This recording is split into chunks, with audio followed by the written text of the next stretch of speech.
মাঝ মাঠ নিয়ে আছে চিন্তা, যেখানেই মূল পরীক্ষা দিতে হবে ব্রাজিল দলকে। তবে এই একটি নয়, আর্জেন্টিনার বিপক্ষে জিততে হলে বড় বড় পরীক্ষাই দিতে হবে ব্রাজিল দলকে। সেখানে মূলত 3টি বড় পরীক্ষা থাকবে সিলেসাওদের।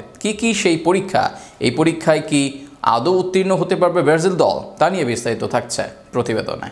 ৯৭ মিনিটে কলম্বিয়ার বিপক্ষে ভিনির দুর্দান্ত গোল ব্রাজিলের জয়। যে জয় ব্রাজিলকে স্বস্তি দিয়েছে বটে, তবে পূর্ণাঙ্গ তৃপ্তির নেই সুযোগ। বিশ্বকাপ বাছাই পর্বে আসলে লড়াইটাই জানে বাকি আছে এখনো সিলেসাওদের, কেননা আর্জেন্টিনার বিপক্ষে মহা গুরুত্বপূর্ণ ম্যাচে মাঠে নামতে হবে তাদের। আর সেখানে জিততে হলে 3টি বড় পরীক্ষা দিতে হবে ব্রাজিল দলকে। ব্রাজিল দলের মূল পরীক্ষা থাকবে তাদের মাঝ মাঠে। কোনো সন্দেহ নেই, মাঝ মাঠের শক্তিতে ব্রাজিল থেকে বেশ এগিয়ে আর্জেন্টিনা। সর্বশেষ ম্যাচে উরুগুয়ের বিপক্ষে মাঝ মাঠ কাজে লাগিয়ে জয় পেয়েছে তারা। সেখানে মাঝ মাঠ বরাবরই দুর্বল ব্রাজিলের। এছাড়াও ফরমেশনের কারণে মাঝ মাঠে সম্পূর্ণ নিয়ন্ত্রণ থাকে না। এর বাইরে আগামী ম্যাচ থেকে ছিটকে গেছেন ব্রুনো গিমারেজ ও গার্সন। ব্রাজিল দলের এই মুহূর্তে সেরা 2 মিডফিল্ডার এই দুজন, যারা করতে পারতেন মাঝ মাঠে নিয়ন্ত্রণ। আর সেখানে বদলি হিসেবে থাকা আন্দ্রে জোয়াও গোমেজ বা জোয়েলিংটনদের এই জায়গায় দিতে হবে কঠিন পরীক্ষা। ব্রাজিলকে পরীক্ষা দিতে হবে ডাগআউটের লড়াই, যেখানে লিওনেল স্কালোনির মতো একজন কোচ থাকবেন, যিনি যে কোনো সৈন্য দিয়ে যুদ্ধ করতে আসতে পারে। এত ইনজুরিও তার জয়ের হয় না বাধা। ম্যাচ ভিত্তিক আলাদা আলাদা পরিকল্পনা করা স্কালোনির সাথে টক্কর দিতে হবে দরিভালকে।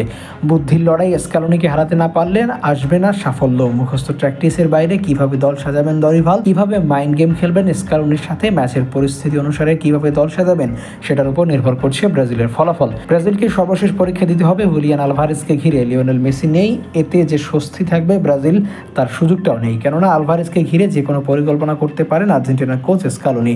মাঠে আলভারেজের ভার্সিলিটি ব্রাজিলকে বিপদে ফেলতে পারে। এর বাইরে তার পজিশনিং ও দূরপাল্লার শট ব্রাজিলের জন্য হতে পারে আতঙ্কের কারণ। সব মিলিয়ে সতর্ক না থাকলে এক আলভারেজ করে দিতে পারেন ব্যবধান। সব মিলিয়ে আর্জেন্টিনার বিপক্ষে এই 3টি বড় পরীক্ষা দিতে হবে ব্রাজিল দলকে। এবার দেখা যাক এই পরীক্ষায় কতটা উত্তীর্ণ হয়ে আলবিসেলেস্তাদের হারিয়ে দিতে পারে 5বারের বিশ্ব চ্যাম্পিয়নরা।